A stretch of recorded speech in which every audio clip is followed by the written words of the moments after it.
사랑하는 성도 여러분 안녕하십니까? 하나님을 만난 그 사람들의 홍인원 집사입니다. 네, 안녕하세요. 김하연입니다. 자매님은 누가복음 15장에 나오는 탕자 이야기를 아시죠? 네, 그럼요. 설교 때마다 자주 들어서 알고 있는데요. 그때마다 부모님께 대하는 제 모습을 되돌아보게 되면서 또 회개하게 되는 그런 말씀입니다. 저도 마찬가지입니다. 네. 세상에 자식치고 부모님께 단 한 번도 탕자 노릇하지 않은 자식은 아마 없을 겁니다. 정도의 차이는 있겠지만 말이죠. 그런데 오늘 우리가 만나볼 하나님을 만난 그 사람, 성경 속에 나오는 탕자 이야기 주인공과 매우 비슷하죠? 네, 그죠? 그렇습니다. 부모님의 속이 검게 타들어가도록 고통을 드린 거 하며 이제 완전히 착한 자녀로 되돌아온 것까지 다 비슷한데요. 더구나 이분은 무엇보다도 하나님께 완전히 돌아오셨고 안 믿는 가족들을 믿는 자들로 구원하셨습니다. 바로 회심한 탕자이십니다. 어떤 분인지 궁금하시죠? 화면으로 먼저 만나보도록 하겠습니다. 인천에 위치한 한 공장. 늦은 시간까지 선반 작업이 한창이다. 오늘의 주인공 김학록 형제. 성실한 근무 태도에 능숙한 일처리 실력까지 갖춘 일꾼이다.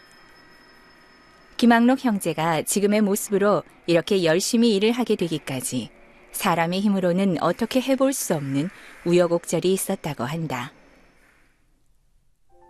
한 번 빠지면 헤어나오기 힘든 도박 중독에 빠져 있었던 김학록 형제. 그 때문에 학록 형제와 그 가족은 죽음 같은 절망 속에 빠져 있었다. 하지만 현재 그와 가족은 불행하지 않다. 예수님으로 도박의 올무에서 빠져나온 것이다. 이제는 그저 행복하기만 한 가족들의 얼굴. 악한 영의 역사를 몰아내고 예수의 십자가 피를 만난 학록 형제의 가족들은 지금이 가장 행복하다고 고백한다. 난생 처음 알게 된 하나님. 학록 형제는 그분을 만난 이후 인생의 방향과 삶의 목적이 달라졌다. 과연 그는 어떻게 변하게 된 것일까? 하나님의 은혜가 이루어낸 김학록 형제의 이야기를 지금 만나보자.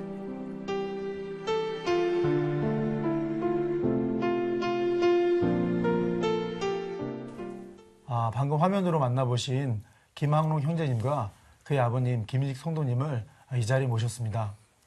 특별히 그 김학록 형제님은 풍성한 청년회에서 차장으로 또 섬기고 계시죠? 그렇죠. 열심히 활동하고 계시고요. 또 아버님이신 김인식 성도님은 팔남전도회에서 열심히 신앙생활 중이십니다. 이 자리에 모셨는데요. 만나보죠. 안녕하십니까. 안녕하십니까. 아유, 얼굴 보시니까 뭐 인상도 아주 훤하시고 풍채도 너무 좋으세요. 요즘 말로 그 훈남이신 것 네, 같아요. 그렇죠. 그 연세중앙교회는 언제 이렇게 오신 건가요? 네. 저는 한 9개월 정도 됐습니다. 우리 아버님은? 저는 약 한 3개월 정도. 그럼 교회는 이게 처음이신 건가요? 그럼요. 저는 옛날 대대적으로 불교의 집안이 되어가지고 불교에만 이렇게 있지 교회라는 곳은 처음이었어요 이번에. 그 아드님이 아마 또 제가 알기로는 장남인 걸로 알고 있는데 또 뭐 특별한 그 어렸을 때 그런 모습은 어땠나요? 예, 사연이 많죠. 예, 저를 내가 사남매를 뒀어요. 딸 선이에다가 아들 막내를 학록이를 뒀는데 옛날에는 지금 시대는 안 그러지만 옛날 시대에는 아들을 굉장히 선호 안 합니까? 네네. 꼭 아들이 있어야 된다 이거예요. 자, 그래가지고 저를 우리 집에서 한 4km 정도 된 곳을 매일 새벽마다 지금 엄마하고 그 옛날에 살았을 때 할머니하고 할아버지하고 계속 백일기도로 들어 다니면서 절에서 탄생이 됐다. 다 그렇게 알고 있죠. 그렇게 열심히 불교 생활을 하셨는데 그런 집에서 이렇게 신앙생활을 열심히 하시고 또 직분까지 귀하게 맡고 섬기고 계신데요. 그런 계기가 있었을 것 같아요. 어떤 계기가 있으셨나요? 네, 제가 군대를 전역하고 나서 한 4년 동안을 도박이라는 것에 빠져서 참 힘든 시기를 보내서 이렇게 교회에 나오게 됐습니다. 그래도 장남이라고 하면 네. 또 이제 또 어떤 책임감도 있었을 텐데 그런 어떤 또 계기로 해서 그렇게 도박에 빠지게 됐나요? 군대 가기 전에 이렇게 학생회 활동을 하면서 동아리 연합회라는 곳에 소속되어서 동아리에 들어간 곳이 도시 빈민을 연구하는 그런 동아리였는데 어떻게 도시 빈민을 연구하다 보니까 사회의 부조리한 모습 그런 것들을 보게 되고 그래서 그게 의인 줄 알고 활동하게 되고 청년으로서 그냥 이렇게 의라는 그게 옳은 것이구나 하고 활동하면서 이제 군대 전역을 하고 나서 이렇게 학생 회장을 선출하는 그런 동아리 연합회 단대 회장을 선출하는 그런 시기가 있었는데 이렇게 선배들의 권유로 회장을 나가라고 해서 그때 당시에 이제 집안의 문제들과 내가 앞으로 이 진로에 대한 문제들을 고민하면서 처음에 나간다고 했다가 그 뒤로는 이제 못하겠다고 그러면서 선배들을 피하게 됐었죠. 그런 과정 중에 계속 회피하던 과정 중에 친구 집에서 이렇게 생활하게 됐는데 친구가 이제 스포츠 토토라는 게임을 하고 있어서 제가 운동을 너무나 좋아해서 쉽게 거기에 접하게 돼서 그런 도박에 손을 대게 됐습니다. 그럼 방금 말씀하신 그 스포츠 토토는 어떤 건가요? 이 스포츠 토토는 그 여러 가지 스포츠 경기를 대상으로 해서 하는 승부식 게임과 이제 점수대를 맞추는 그런 게임이 있는데 국가에서 운영하는 로또와 같이 국가에서 운영하는 겁니다. 이제 어떻게 보면 로또도 10만 원이라는 상한선을 두고 법적으로 제재하고 그 이상은 구입하지 못하게 하고 있는데 스포츠 토토도 마찬가지고 근데 어떻게 그런 것들이 저 같은 사람이 역이용해서 더 많은 금액을 투자하게 되고 그래서 그렇다 하더라도 이 스포츠 토토는 재미삼아 많은 사람들이 또 하기도 하잖아요. 그렇게 그 사회적인 그 정의감도 있고 학교에서도 대학교라 그러면 그 어떤 학문의 그쵸. 전당이라고 할 수 있는 데서 어떻게 이렇게 또 스포츠 토토에 깊게 또 빠져들게 됐는지 좀 궁금하네요. 도박하는 사람들이 항상 까본 경험이 있어서 그 경험을 잊지 못해서 돈을 쉽게 이렇게 벌 수 있는구나 생각을 하기 때문에 그게 계속 중독성으로 빠져들어간다고 들었는데 저 또한 마찬가지였어요. 이게 한번 이렇게 4,000원이라는 돈으로 100만 원이 넘는 돈이 당첨되다 보니까 돈이 이렇게 쉽게 벌어지는구나. 그래서 그때 그 시기에 이제 제가 고등학교를 다니면서 아버지가 이렇게 사업을 하셨었는데 사업이 잘 안 되셔서 제가 아들로서 이제 조금이나마 집안의 경제적으로나 이런 점들에 있어서 도움이 돼야 된다고 항상 생각하고 있었기 때문에 그렇게 돈을 쉽게 벌고 이렇게 집안에 도움도 줄 수 있고 그렇게 할 수 있겠구나 그런 생각들을 하게 됐었죠. 그리고 제가 이렇게 병원 생활을 흔히 말하는 정신병원이라는 이런 3개월 동안 입원해 있었던 적이 있었어요. 근데 그 과정 중에 뭐 로또를 하는 할아버지를 만났었는데 흔히들 일반적으로 말하는 사람들은 로또에 어떻게 그렇게 많이 돈을 투자하고 막 그렇게 할 수 있냐. 그 확률도 전혀 없는 그런 게임에다가 어떻게 할 수 있냐. 근데 그분도 한번 이렇게 당첨되신 경험이 있고 나서 한번 그런 것들로 했으면 접었으면 되는데 수억에 그 70대를 바라보고 있었던 그 어르신께서 수억의 돈을 빚지게 되고 그래서 병원에 들어와서 생활하고 계시고 또 한 분 20년 동안 공무원 생활을 하셨던 춘천에서 공무원 생활을 하셨던 어르신이 한 명 있었는데 이제 그 어르신도 직장 문제 때문에 이렇게 출장을 한번 강원랜드 근처로 가시게 되셨대요. 그래서 재미삼아 강원랜드에 가서 카지노 게임을 했었는데 그분도 이제 당첨되는 경험을 가지고 가족들하고도 멀어지게 되고 점점 자기도 모르게 나락으로 빠져드는 그런 모습들 때문에 쉽게 빠져들었었던 것 같아요. 저도. 그럼 항목 경제는 그 제일 많이 이렇게 크게 당첨됐을 때가 얼마 투자해가지고 얼마 이렇게 당첨됐었어요? 처음에 많이 당첨됐던 시기가 그 적은 돈 4,000원이라는 돈으로 몇백만 원이 당첨됐을 때고 그게 가장 적은 액수와 최대 효과를 누렸던 그런 거였었고 근데 그러하면서 이제 베팅 금액이 점점 커지다 보니까 뭐 학생의 신분으로서는 만질 수 없는 그런 돈들을 만졌었던 적이 몇 번씩 있었죠. 몇 년 정도 하신 거지, 도박을? 이렇게 군대를 전역하고 나서 한 1년 정도 그러한 시기가 학교를 다니면서 진행됐었어요. 네. 그러니까 어느 정도 학교 친구들과 선배들과 인간관계 형성은 돼 있었기 때문에 거짓말을 했었죠. 네네. 내 이런 일이 있는데 돈 좀 빌려달라. 그래서 제2금융권 같은 데서 학자금 대출도 친구들 명의로 받아다 쓰고 제 명의로는 다 받아 쓸 만큼 다 썼었고 그래서 친구들하고 선배들이 이렇게 학자금 대출을 받아다 주고 그 받아다 주면 그걸로 이자 내주고 다시 또 도박이라는 곳에 투자하고 그때부터는 완전히 이제 점점 도박으로 이제 빠져들기 시작한 거네요. 어쩔 수 그때 없이. 그 시기에 참 짧은 시기지만 네. 1년이라는 시기지만 공부를 하는 과정 중에서 공부라는 것은 머릿속에 들어오지 않았고 그냥 항상 그거에 대한 스포츠 경기에 대한 연구 그냥 몰두하는 식으로 그 4년 동안에 얼마를 쓰시게 된 거예요, 그럼? 제가 그 1년 동안 썼던 건 한 3천만 원 정도 되고요. 그 4년이라는 1년. 시기를 통틀어서 따져보면 이제 집에서도 한 번, 두 번, 세 번 이렇게 갚아준 적이 있었기 때문에 거의 그냥 억가까운 이런 돈을 쓰게 됐었죠. 그럼 그 가족은 네. 언제 이렇게 알게 됐어요? 이 사실을. 제가 처음에 1년이라는 시간을 버티고 나서 도저히 이제 학생으로서는 버틸 수가 없기에 휴학을 하고 이제 집에로 이렇게 올라왔었어요. 네. 집에 올라온 과정 중에 둘째 누나 집에 가서 생활하게 됐는데 둘째 누나가 이제 짐 정리를 해주는 과정 속에서 가방에 잔뜩 들어있는 그 복권 용지들을 보고 너 이거 뭐냐고 막 그래서 이제 사실대로 얘기를 하게 됐었죠. 이래 해서 처음에는 누나들이랑 부모님은 모르셨어요. 이제 누나들이랑만 알았기 때문에 누나들이 그래, 한 번은 그럴 수 있지. 그래, 사람으로서 한 번은 그럴 수 있지 하면서 한 번에 그걸 다 갚아주셨던 시기가 있었었죠.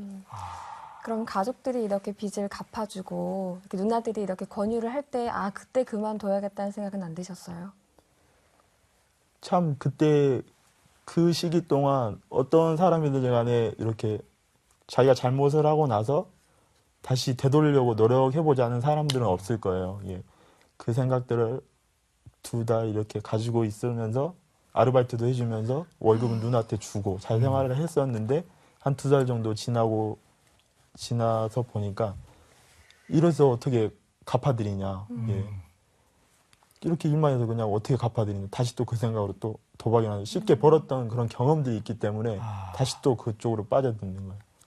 그렇게 벌 수 있는 방법이 있었는데 그러면서 네, 그럼 아버님이 그 아드님의 상태를 아셨을 때, 그 도박에 빠졌다는 걸 아셨을 때, 그때 아드님은 어떤 상황이었어요? 완전히 보니까 진짜 사람도 아니고 찌그러져 버리고 참 그래 내가 그 당시 때 내 직업이 경마장 보안용으로 내가 그걸 출근을 했어요. 그거 보니까 거기에 빠져버렸으면 진짜 앞으로 회생할 길은 힘들다. 내가 그걸 매일같이 내가 보고 느끼고 하는 것이 그것이었는데 이제 그렇게 나 마음에는 그런 아픔이 닥쳤죠. TV에도 종종의 그런 게 보이잖아요. 이게 도박에 빠져서 힘들어하고 고통스럽고 가정이 파탄되는 모습들을 보는 그럼요. 모습을 봤는데 그 그래. 자식이 그 모습을 봤을 때 그런 상태였다는 거잖아요. 네. 그럼 그때 그 심정은 어떠셨어요? 심정이 말도 못하죠. 그냥 내가 아무것도 안 보여요. 아무것도 안 보이고 죽고만 싶은 생각. 오직 그냥 내가 이 세상 살아서 뭐하냐. 믿는 것이 저하나인 점 믿고 저 하나 믿는데 사람이 세상을 살면서 뭘 믿겠어요? 자식을 믿고 사는 것 아닙니까? 뭐 저를 그렇게 믿었는데 제가 그런 상태가 도박에 빠져버리고 이러니까 그냥 근데 나 생각으로서는 그냥 완전히 의욕이 없어요. 세상 나가 살. 그래서 나 이거 이 세상 죽어버리면은 이라 죽어버리면 자살해버리면 끝난다. 이런 생각까지도 채우려고 해봤어요.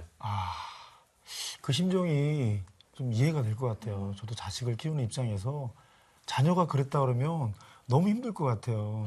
그러면 그 도박을 하는 가족들 간의 모임이 있다고 들었어요. 그 모임에 가서는 어떤 얘기 주로 나누시나요? 예, 그 모임이 명칭이 단도박 가족 모임이에요. 예, 그럼 우리 지역을 본다라면 인천 간석 5거리에 가면은 그 천주교에서 그 자리를 제공을 해요. 장소를. 천주교회를 가면은 그 매주 수요일마다 그 모임을 갔는데 거기를 가면은 가족들이 도박에 대항을 어떻게 대처를 해라. 말하자면은 사채를 쓰는 사람도 있고 공채를 쓰는 사람도 있고 이런 거 저런 거 다 하는 사람인데 그럴 때는 어떻게 대처를 해라고 서로 의논을 해요. 누가 뭐 강사가 있어서 교수가 강사가 있어가지고 강의 해주는 것도 아니고 가르쳐주는 것도 아니고 이런 방법을 했다. 그렇게 이제 대처를 하고 이제 그런 이야기를 거기서 많이 논아요. 그 숫자가 하루 이렇게 보면은 한 50명에서 한 100명 이렇게 모여요. 그렇게 많아요. 네, 가족들이 그렇게 와요. 엄청나게 와요. 거기. 근데 그런 이야기를 듣고 나서 좀 아버님은 좀 뭐 이렇게 좀 해결 방안이라든지 뭔가 좀 위로를 받으신 말을 좀 들으셨나요? 아니면 뭐 부정적인 얘기를 더 많이 들으셨나요? 부정적인 이야기를 더 이제 많이 듣고 절대 거기 모임에 가서는 도박은 끊을 수가 없다. 이제 이런 이야기를 하니까 그때는 더 내 마음은 더 수렁으로 빠져가지고 그때 더 죽고 싶은 생각이고 진짜 길이 없는 거예요. 도저히 어떻게 길이 없어가지고 그 도박이라는 것은 그런 가족들이 겪어보는 사람들이지 안 겪어보면 몰라요. 그 예타는 것은. 그럼 아버님 그 당시에 가장 아버지로서 아드님 봤을 때 가장 실망스럽고 힘들었던 모습이 어떤 게 있었을까요? 그것은 진짜로 말로서는 표현을 못하지요. 완전히 사람이 옛날의 항록이 옛날의 내 자식이 아니라 찌그러진 모습으로 그냥 우울증 걸린 것 같지. 집으로 와도 대화도 하도 안 하려고 방에만 혼자 이불만 둘러 쉬고 그러고 있다가 며칠 있다가 또 그렇게 나오고 그런 모습이었어요. 우리 아버님은 그런 자식을 볼 때 마음이 아프셨겠지만 그래도 어떤 설득을 좀 하면서 그래도 자식과의 대화를 또 해야 되잖아요. 그러니까 그때는 어떠세요? 제가 참또 그러기래 이 자식인데 버릴 수는 없는 것이고 네네. 그래서 저 대화를 해보려고 한호가 이야기 좀 해보자 하면서 이야기를 하면 할 이야기 없습니다. 할 이야기 없어요. 가자 목욕탕으로 좀 가자. 목욕 가가지고 나하고 해가지고 나가 등이나 좀 밀어다오. 남들은 부자지간에 와가지고 대중 목욕탕에 와가지고 계속 목욕하고 하더라. 나 좀 와서 가자 그러니까 안 할래요. 다음에 할래요. 나하고 대화를 안 하려고 그래요. 그 당시 때는 대화를 내가 이렇게 말을 내가 저를 설득을 시켜보려고 그래도 저 말을 그냥 나 말을 먹어주지를 안 해버려요.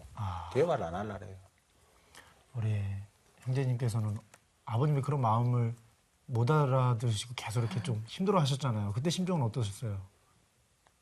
그때는 도박에 빠져 있었던 그런 시기였기 때문에 누가 어떤 말을 해도 그냥 머릿속으로는 생각이 돼도 생각이 들어오지가 않았어요. 그냥 한 귀로 듣고 한 귀로 흘러지는 그런 시간. 우리 누가 어떻게 일반적인 사람들이 생각했을 때는 자신의 부모가 그렇게 힘들어하는데 들어줄 수도 있었을 텐데 당시의 생각이 나시는 것 같아요. 아유 참. 얼마나 힘드셨겠어요. 마음이 참 너무 아프셨을 것 같아요. 본인은 또 아버님이 그렇게 노력을 하시는데 그럼 나도 내가 좀 이렇게 좀 열린 마음으로 이렇게 다가가고 싶은데 그게 또 마음이 안 되니까 본인도 괴롭고 아버님 보기도 너무 괴롭고 그런 마음이셨을 것 같아요. 한 가지 또 이렇게 또 힘들고 어려운 질문을 또 한번 하겠는데 우리 아까 아버님도 정말 힘들고 어려우니까 막 자살하고 싶은 충동도 있었다는데 그 아들은 어떠셨어요? 그럼 막 아버님이 그런 심정도 있고 본인은 어땠는지 궁금하네요. 그런 상황들을 봤을 때 가족들이 나의 모습을 보고 힘들어하는 모습들, 다른 나의 친구들을 봤을 때 자신의 진로를 위해서 노력하는 그런 모습들을 봤을 때 나는 왜 이런 모습인가? 참 우울하죠. 왜 나는 이렇게 됐을까? 참 뭔가 이렇게 바라보고 나가야 될 시기에 나의 모습은 지금 이런 모습들 무엇인가 막 그런 생각들이 들면서 도박을 하는 과정 중에서 돈을 잃을 때가 많이 있어요. 이제 새벽 시간대나 이런 시간에 항상 그런 시간에 돈을 잃고 나면 새벽 거리 이렇게 정처 없이 혼자 걸으면서 이렇게 살아야 되나? 그런 마음으로 산에도 올라가 보고. 그러니까 본인도 지금 산에 올라가서 막 죽고 싶은 생각을 하고 싶은 그런 생각 그렇죠. 이제 드셨던 거예요? 죽고 싶은 생각 때문에 올라가긴 하는데 이제 행동으로서 또 용기를 옮기지 안 못할 나고. 자신감은 없고 아, 참 지금 생각해 보면 행동으로 안 옮긴 게 너무나 다행스럽긴 한데 그렇죠. 그때 그런 시기에는 자살 충동 같은 게 많이 일어났었죠. 정말 악한 영의 역사는 정말 대단한 것 같습니다. 그 마가복음 9장에 보면 그 아들이 귀신에 들려서 불에도 들어가고 물에도 들어가고 네. 심한 고통 가운데 있어서 예수님께 네. 찾아가서 또 치료를 받는 그런 그쵸. 역사를 봤는데 오늘 보니까 우리 항록 형제가 불에도 들어가고 물에도 들어가고 마지막에 막 죽음에 이르기까지 그 사망에 이르기까지 네. 그 그게 자살에까지 결국에 악한 영이 이끌었던 거죠. 정말 그렇습니다. 죽기까지 이끌게 그렇게 했던 것이 정말 악한 영의 역사가 아니었나 싶습니다. 그렇게 해서 탕감하지 못했던 그런 빚이 많았을 텐데 그건 어떻게 그 빚진 빚은 어떻게 하셨어요? 이렇게 도박을 하면서 이제 항상 빚은 젖어 있는 상태고 밖에 나가서 일은 했는데 항상 빚은 젖어 있는 상태. 그래서 일을 하면 이자는 충당하고 또 남은 돈을 또 불법 도박 사이트에 접속을 해서 또 그걸 남은 것들도 탕진하고. 계속 또 이제 도박을 하고 또 도박을 하고 조금 남은다 싶으면 이자 내고 그렇죠. 그래서 그 사채도 쓰신 걸로 알고 있었는데 그러면 거기서도 이렇게 연락이 안 오나요? 이제 그렇게 항상 이렇게 잘 갚아 나갈 가족들한테 피해는 주지 말아야 되겠다는 생각은 항상 가지고 있었기 때문에 이렇게 이자는 잘 갚아 나갔었어요. 근데 작년 12월 달 이렇게 올해 1, 2월 이렇게 2, 3개월 동안 아예 그런 사채업자들한테 빌린 돈을 갚아야 되는데 이자는 내야 되는데 제가 아예 연락을 끊어버렸죠. 받지도 않고. 그래서 이렇게 가족들한테 항상 연락이 가고. 지금 이게 네. 지금 벌고 있는 게 지금 네. 지금 학교에서 다닐 때 하셨던 건 아니죠? 지금 직장생활 하면서 조금 그렇죠. 직장생활 일을 아니라 그러고 하면서. 아르바이트 하면서 지금 이렇게 조금씩 나오는 걸로 이제 이자를 내고 네. 그다음에 지금 계속 이렇게 연명하신 거죠? 그 건설 현장에 다니면서 이렇게 하루 뭐. 일일 노동하면서 아니요, 한 달에 이렇게 월급을 한 달에. 받아가면서 생활하긴 했었어요. 이제 보통의 사람들 한 어느 정도의 액수는 받았기 때문에 그래서 한 20일 조금 넘게 일하고 나머지 10일은 어디 가서 도박에 하고 그렇게 일을 하면서 또 그날 저녁에는 그 힘든 몸을 가지고 또 가서 인터넷 앞에 앉아 있고. 그럼 아까 학교를 졸업은 하신 건가요? 아니면 학교는 3학년까지 다니고 휴학을 했기 때문에 아직까지는 계속 휴학한 네, 상태에서? 재적 상태에 있습니다. 네. 그러면 그렇게 사채를 쓰면서 내가 연락을 이제 감당할 수 없을 정도가 됐을 때 그 연락이 가족들한테 보통 가잖아요. 그럼 그 가족들은 어떻게 연락을 받으셨을 것 같아요? 네. 이제 사채 그 대부업체에서 네. 계속 전화가 연락이 와요. 연락이 오면 모른다. 왜 주소지가 여기에 있는지 모른다. 그래가지고 그때 사채가 문제가 돼서 내가 동사무소에 가가지고 주민등록 말소를 시켜봤어요. 그래서 가출인 신고를 내고 경찰서에 가서 경찰서에 가가지고 가출인 신고 이 애가 없다. 집이 없다라고 주민등록 말소를 시켜본 거예요. 그래가지고 최종적으로 여기 내가 단도박 모임 가족 거기를 가니까 이런 방법을 하시오. 가서 그 이 이상 더 돈을 못 쓰게 만들려면은 지금 법원에 갔다가 고발을 하면은 한치산 그 제명이 때는 처음에 한치산이 뭔지도 몰랐어요. 그래 보호자로서 딴 사람은 안 되는데 항록이 보호자로서 그걸 사건을 만들 수가 있다. 그 이야기를 법원에 다닌 사람이 하더만. 그러면은 정확하게 그게 어떤 거죠? 한정치산이라고 네. 그걸 갖다가 법원에다가 고발을 하면은 항록이가 돈을 마음대로 이렇게 더 이상 그것에서 못 쓰게 은행 금융권에서 나의 허가 없이는 나의 허락 없이는 못 쓰게끔 이렇게 딱 제한시켜 본 것이 네. 한정치산 선고라.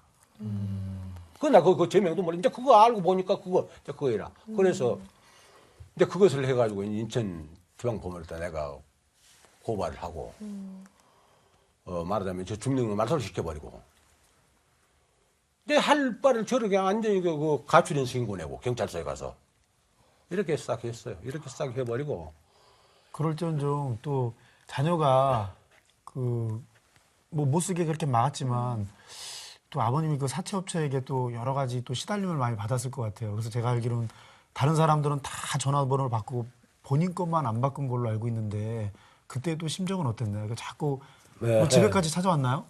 예? 집에까지 찾아왔어요? 집에까지는 찾아오지는 나는 안 했죠. 안 하고 자꾸 전화가 나한테 들어와. 이제 전화가 막 세 군데에서 네 군데에서 막 들어와. 그래서 내가 막 말로써 이렇게 다 했지. 이거 온나 말이야. 누구 나 만나자 말이야. 내가 지금 나도 앞밖에 안 남았어요. 그 당시 때 어떤 놈이 나오면 누구 앞에 나 앞에 난 누구 죽여본단 말이야. 내가 지금 사업에도 망해버리고 자식에도 망해버리고 나 인생 파물이단 말이야. 그리고 그 당시 때 심정은 내가 그렇게 됐고.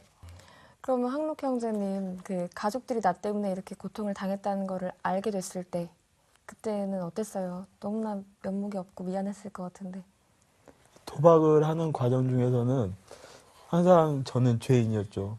죄라는 너무 죄인이었기 때문에 가족들 앞에서도 당당하지 못했었고 얘기도 할 수 없는 그런 입장이었었고 이렇게 우울증 비슷하게 걸려서 혼자만 이렇게 계속 들어가는 시기였기 때문에 가족들을 신경 쓸 여유가 없었어요. 제 너무나도 개인적인 생각인데 남들을 누굴 보고 그럴 생각은 전혀 없었어요. 나만 보이는 거. 거기에 빠져있는 나만. 제가 잠깐 궁금한 것은 이제 아버님은 여기 계시지만 그때 어머님은 혹시 어떠셨어요? 옆에서? 뭐 어머니에 대한 자식 사랑은 어떻게 표현할 수가 없잖아요. 버리지 못하는 사람이니까. 그렇죠. 어머니랑 밖에 나가서도 어머니랑 가끔씩 이렇게 통화를 했었어요. 이제 어머니는 진짜 기쁜 마음으로 받으시는데 저는 이제 돈이 떨어져서 돈 있냐고 그런 식으로 전화를 드리고 네, 그런 모습 속에서 이제 가끔씩 이렇게 집에 들어오면 엄마의 그 얼굴에 안면 근육 떨림증이 있었는데 그런 상태들이 점점 악화되는 거예요. 근데 그걸 보면서 느껴야 되는데 하면 안 되는구나. 끊어야 되는데 그게 안 되는 거죠.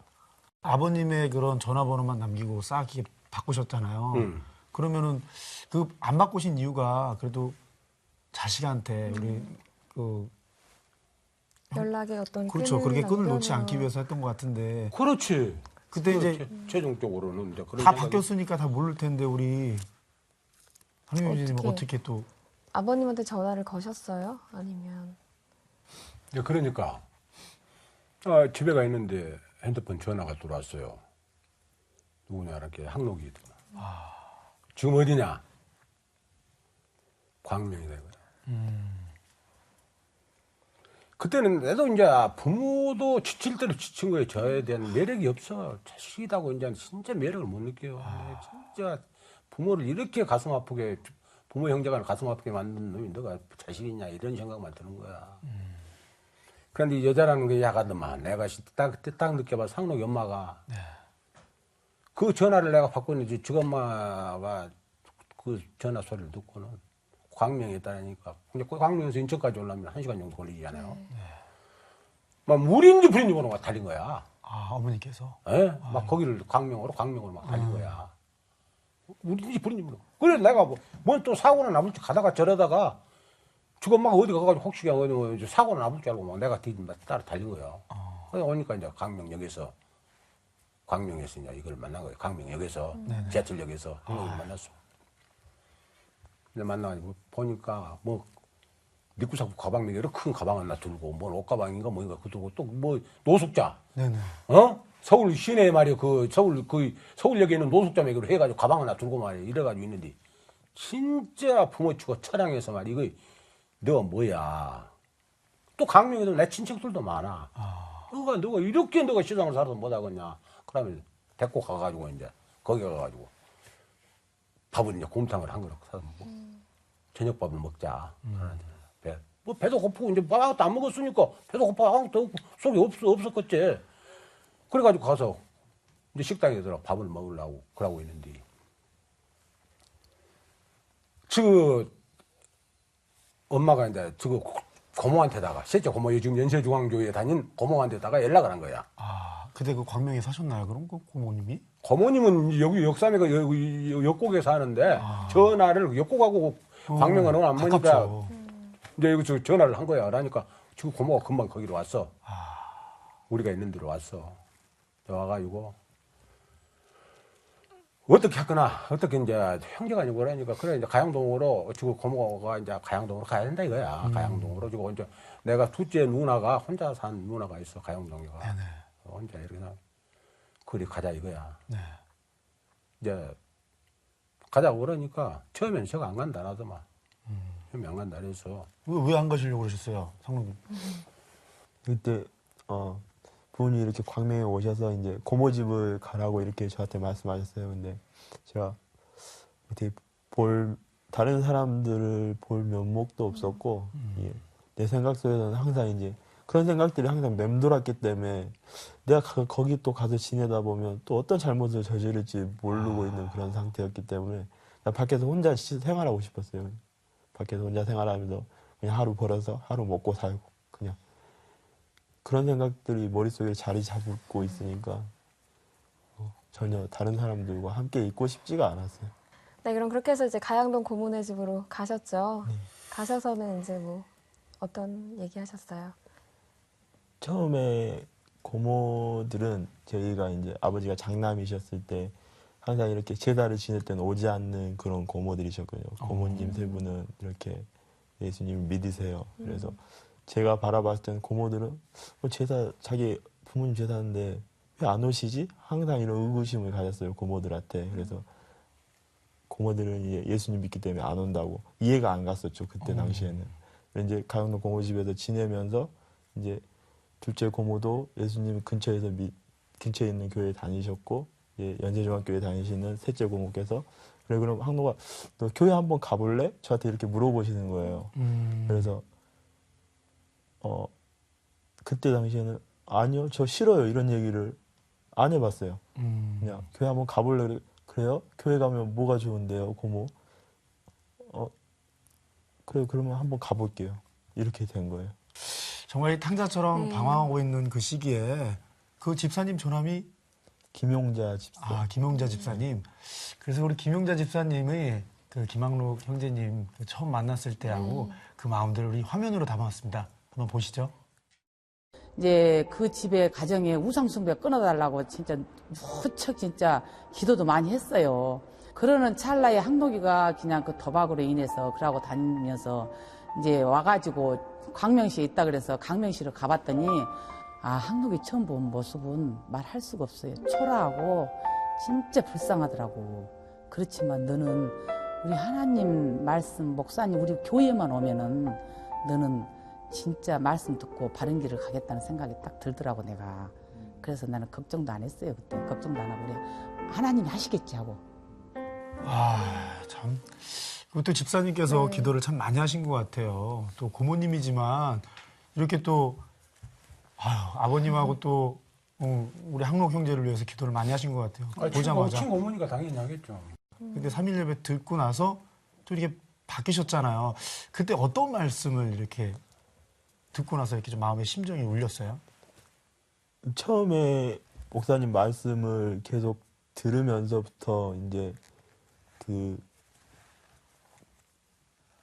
죄라는 의식이 가장 크게 다가왔었어요. 이제 제가 너무나도 잘못 살아온 그런 가정들이 있었기 때문에 말씀 드리면서 아 저것도 죄가 되나? 아, 하나님 말씀에 비하면 저것도 죄가 되는구나. 그런 것들이 이제 점점 저한테 이제 젖어드는 거죠. 스펀지에 물 적셔듯이 점점 젖어들면서 어느 순간에 확 내가 하나님의 은혜를 받았구나 그런 마음이 든 게 아니라 그냥 점점 설교를 들어감으로써 점점 젖어드는 거예요. 그래서 믿음이 조금씩 생기게 되고 그러고 나면서 변해가는 나의 모습을 본 거죠.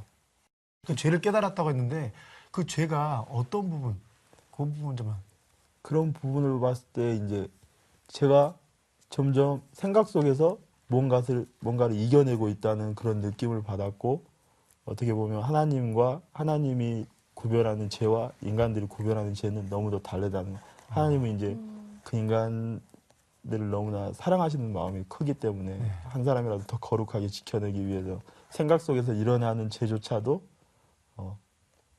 죄조차도 짓지 말라고 말씀하시는데 과연 나의 모습들은 무엇인가 비교하게 되고 이제 저 혼자 있을 때 그 저지르는 죄들 이게 뭐 도박을 하고 있는 것도 죄였었고 항상 그런 모습들을 봐오면서 내 생각들이 지켜지지가 않았어요. 근데 하나님 말씀 속에서 나오는 죄들은 나를 지켜주신 거죠.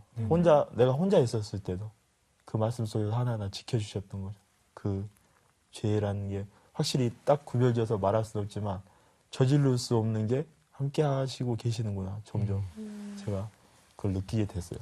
그럼 뭐 도박이라든가 그간의 그 습관들은 이렇게 한 번에 딱 끊거나 그랬던 게 아니라 이렇게 서서히 변화를 겪으신 거네요. 처음에 도박을 안 한 건 네. 3월달, 4월달 이렇게 그 시기 2달 정도 시기에는 절대 나는 하면 다시는 이제 길이 없다는 그런 생각, 나의 의지가 너무나 강했었죠. 그러면서 말씀 속에서 저희 말씀 듣고 나서 50일 작전기도 4월 중순 때부터 이렇게 네. 들어가면서 이제 기도를 이제 계속 하게 됐어요. 처음에 기도할 때는 기도를 어떻게 하는 건지도 잘 몰랐고 이제 그냥 저 다시는 그런 생활을 하고 싶지 않습니다. 진짜 그 문제 들고 나온 거지. 다시는 그런 생활로 나가고 싶지 않습니다. 하나님이 막 그래. 또 그 얘기를 하면서 또 이렇게 눈물을 또 흘리시는 거 보면 그 옛날에 그 힘들고 어려웠던 생활을 또 이렇게 청산하고 하나님께 붙들린 바 되었을 때 하나님의 그 감사의 눈물인 것 같아요. 네. 제가 솔직히 그 50일 작전 기도가 믿는 사람들도 좀 힘들어할 경우도 있는데 그 50일 작전 기도 하면서 힘드신다는 그런 생각은 안 하셨나요? 근데 그때 고모집에서 이제 건설 현장에 나가면서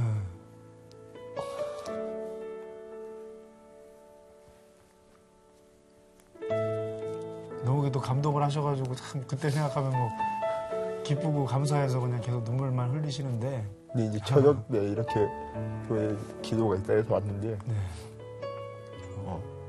점점 기도하면 기도할수록 그게 느껴지는 거예요. 이제 전에는 이제 2-3달간 이렇게 참으면서 참은 거죠. 그냥 참은 거죠. 근데 생각 속에서 요동치고 있는 그런 생각들 그냥 참아낸 거예요. 하면 안 되지, 하면 안 되지. 뭐 인간적인 면으로 봤을 때 윤리 도덕적인 것으로 봤을 때 절대 다시는 그런 거 하면 안 되지. 근데 다시 또 돌아가 있는 내 모습.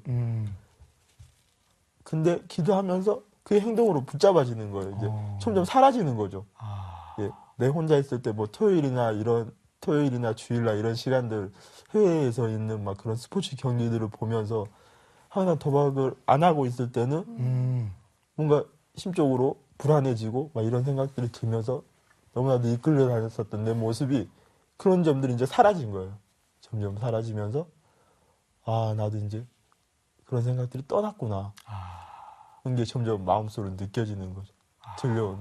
할렐루야. 네. 정말 말씀을 들으니까 너무 은혜스럽네요. 네, 정말 하나님이 아니고서는 그러게요. 절대로 끊을 수 없는 일이었고요. 저는 이거 그 하나님의 역사, 이게 성령의 역사인 네. 것 같아요. 본인이 끊고 싶지만 그 악한 역사에게 딱 매여 있을 때는 도저히 내 자신을 할 수 없지만 그 기도를 통해서 그 간절한 기도를 통해서 그래서 또 마태복음에 그런 말씀 있잖아요. 문을 두드리라. 네.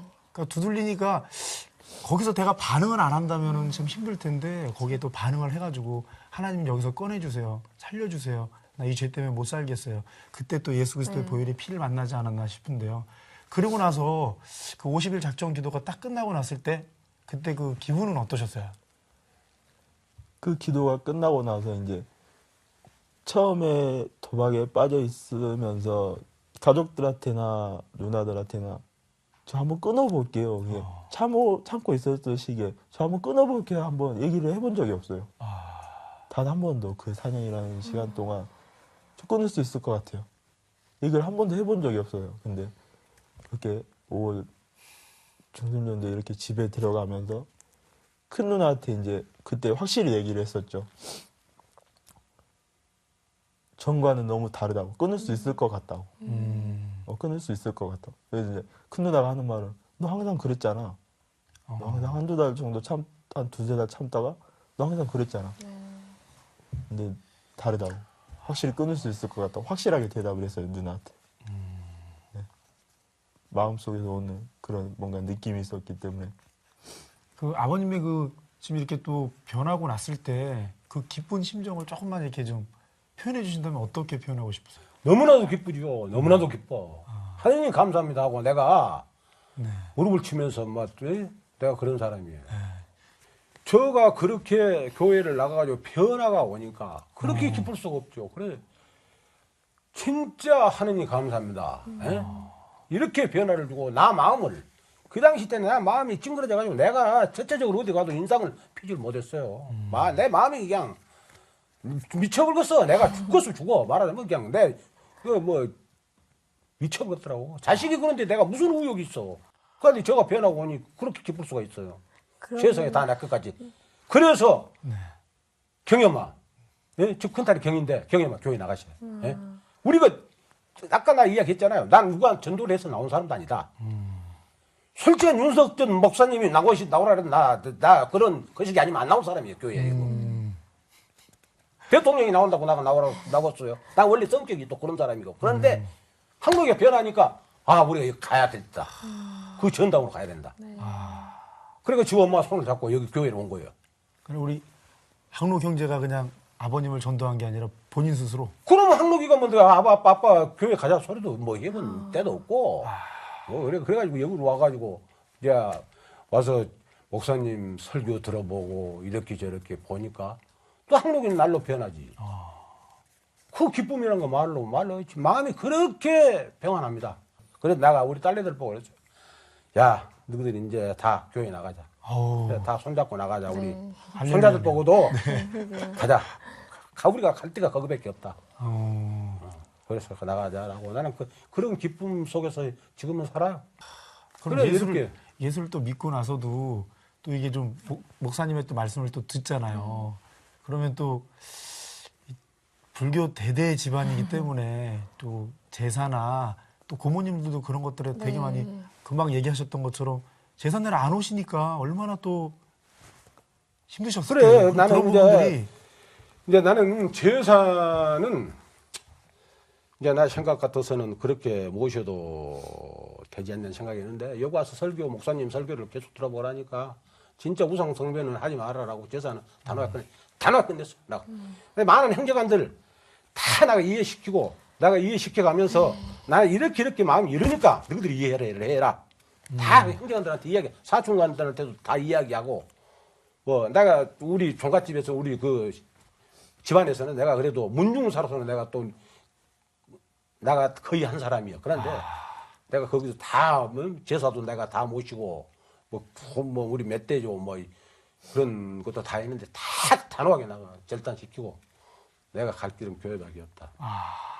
정말 하나님의 은혜인데요. 그렇게 고모님이 네 분이 계심에도 불구하고 이렇게 계속 말씀을 들어도 전도를 해도 안 듣던 우리 아버님이 저희들은 그 고모네들은 나한테 아무 말해도 소용없어요. 내가 진짜로 나 자신에 나왔다니까. 항록이가 변화가 와서 나 자신에 나왔다.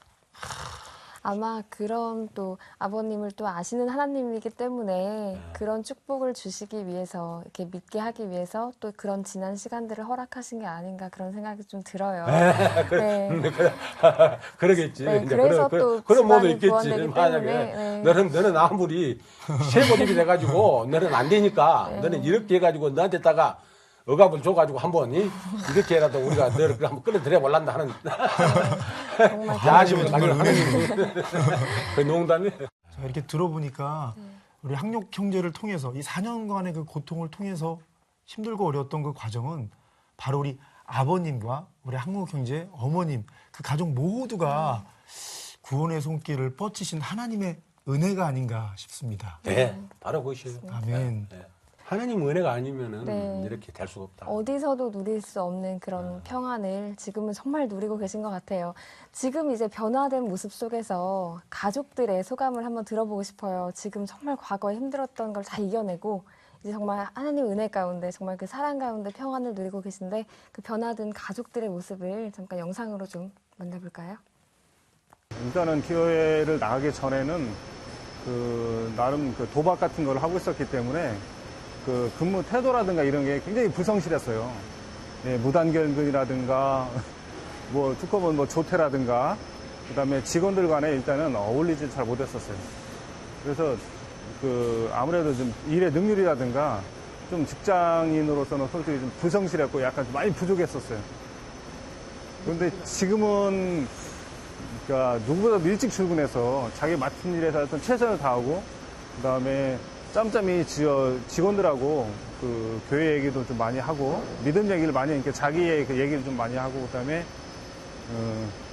점심시간 같은 때 항상 성경책 들고 진짜 기독교 극동방송 같은 거 보는 거 보면 진짜 다들 놀래요, 직원들도. 네. 사소한 문제로서 전에는 그 도박 중독에 걸렸을 적에는 가족 간의 대화 자체를 전혀 얘기를 안 했었어요. 말도 안 하고 물어봐야지 그때서야 네, 아니요 그런 식으로만 했었고 근데 교회를 다니고 나서부터 그냥 간단하게 예, 아니요가 아니라 다녀왔습니다. 다녀오겠습니다. 그리고 누나 오늘도 수고했어요. 네, 그리고 저희 조카가 하나 이제 저희 딸이 하나 있는데 딸한테도 전에는 진짜 삼촌이라고 말 한 자리 이렇게 걸어본 적이 없었는데 윤서야 너 오늘 학교 잘 갔다 왔니? 그러고 그런 사소한 그런 대화가 교회를 다니면서부터 이루어지더라고요. 그래서 제가 교회를 다니면서 저렇게 변하는구나. 정말 있지도 전에는 그런 말 자체를 하지도 않았던 애가 교회를 다니면서 저렇게 변하네? 그러고 제가 생각이 들었었죠.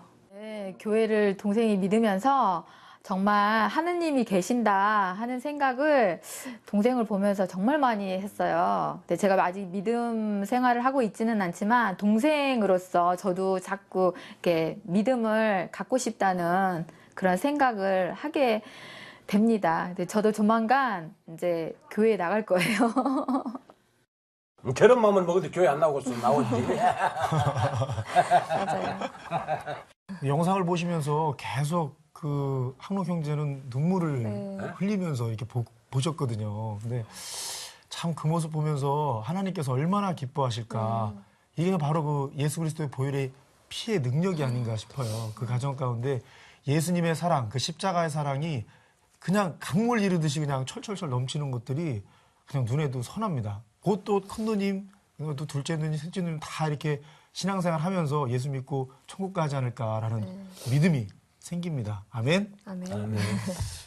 먼저는 하나님이 다 이끌어 주셨으니까 너무나 좋으신 하나님인 것 같아요. 또 특별하게 느껴지실 것 같아요. 저보다도 더 하나님에 대해서 또 어떻게 생각하시는지 궁금해요. 학록 형제님이 바라보는 하나님.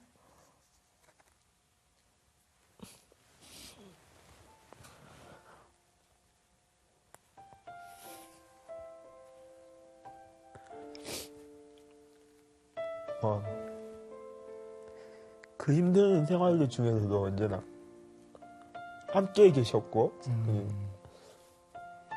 어떻게 보면 이제 가족들이나 이런 사람들이 보면은 이렇게 이끌어준 면도 있었지만 그 순간순간의 생각들 속에서 항상 함께 해주셨던 분이고 저 지켜주셨던 분이죠. 그냥. 계속 이 말을 이어가고 싶지만 그 하나님에 대한 표현들을 그 눈물로써 저희가 이렇게 막 느껴지는 것 같습니다. 아마 표현하지 않아도 이미 다 너무나 잘 아실 것 같아요. 그 마음을 이미 다 아시는 하나님이시니까 다 아시지 않을까 생각이 듭니다. 거기에 반해서 또 우리 네. 아버님이 또 생각하시는 하나님은 이런 분이셨다라는 것들을 좀 말씀해 주시겠어요? 우리 하나님은 진짜 위대하신 분이다. 소리는 하지. 말하자면은. 그러나 그 깊이 네. 내가 뭐 들어가가지고 어떻게 한다고 그런 것은 내가 모르고 아직까지는 솔직히 이야기지. 내가 뭐 거석이야. 나 이제 뭐 거석된 사람이 뭘 알겠어. 3개월 된 사람이. 그렇게 이제 뭐 과연 하나님이 계신다는 것은 내가 알아. 이제 나는 알아. 정말 하나님을 알았다라는 거 그거 하나만으로도 큰 신앙의 정도가 아닌가 싶습니다. 나는 우리 학로교를 통해서 하나님을 알았어요. 감사합니다. 예수님을 알고. 그럼 마지막으로 좀 질문을 하나 할게요. 우리 가족 그 어떤 계획들을 조금 이건 뭐냐면 이제 신앙의 계획. 뭐 아버님이 뭐 아까 뭐 얘기를 하셨겠지만 그 세 분의 딸, 그다음에 또 뭐 아들도 이렇게 돌아오고 했으니까 또 신앙에 대한 어떤 뭐 꿈이라든지 뭐 비전 이런 게 있나요? 꿈이라고 비전이라고 이렇게 이야기를 해야 되나? 어떻게 해야 되나? 있죠. 말하자면은 앞으로 다 우리들 신앙생활 하면서 다 그다음에 천국 가려고. 아멘. 네, 아멘. 천국 가려고 이렇게 발버둥 치고 신앙생활 누구보다도 강하게 할 것입니다. 앞으로 계획. 그렇게 이렇게. 이게 정말 주님 나라 가는 그날까지 그 마음이 변치 않고 식지 않아서 꼭 믿음에서 바로서 그 가정 가운데 있는 예수 그리스도의 그 충만한 그 보혈의 피가 넘치는 가정이 되길 늘 기도하고 승리하는 그런 믿음의 가정 되었으면 좋겠습니다. 이렇게 나와주셔서 너무 감사하고요. 다음에 또 교회에서 뵐 때 또 인사를 나누도록 하겠습니다. 감사합니다. 아유, 감사합니다. 인생을 살면서 우리는 광야와 같은 불가능을 만나고 또 수많은 어려움을 만나게 됩니다. 그런 상황에서 안 믿는 사람들은 물론이고 믿는다고 자부하던 사람들도 좌절하고 절망합니다. 그러나 믿는 우리들이 잊지 말아야 할 것은 우리에게는 기도라는 무기가 있다는 것이죠. 네, 맞습니다. 우리의 이 통곡과 눈물의 기도는 하나님의 전지하신 능력을 응답으로 받을 수 있는 통로입니다. 물론입니다. 네. 지금까지 하나님을 만난 그 사람들을 살리신 하나님은 우리 모두의 하나님이십니다. 그죠? 네, 그렇죠. 그래서 우리 믿는 자들이 자녀에게 물려줄 최고의 기업은 바로 기도와 믿음이기 때문입니다. 네, 현재 여러분들이 당면하신 태산 같은 문제가 있으십니까? 믿는 자들을 구원하시기로 약속하신 하나님의 절대적인 의지 앞으로 나오십시오. 적극적인 기도만이 영육 간의 고통을 해결합니다. 이 모든 일을 이루신 하나님께 모든 영광을 올리며 저희는 다음 시간에 찾아뵙겠습니다. 안녕히 계십시오.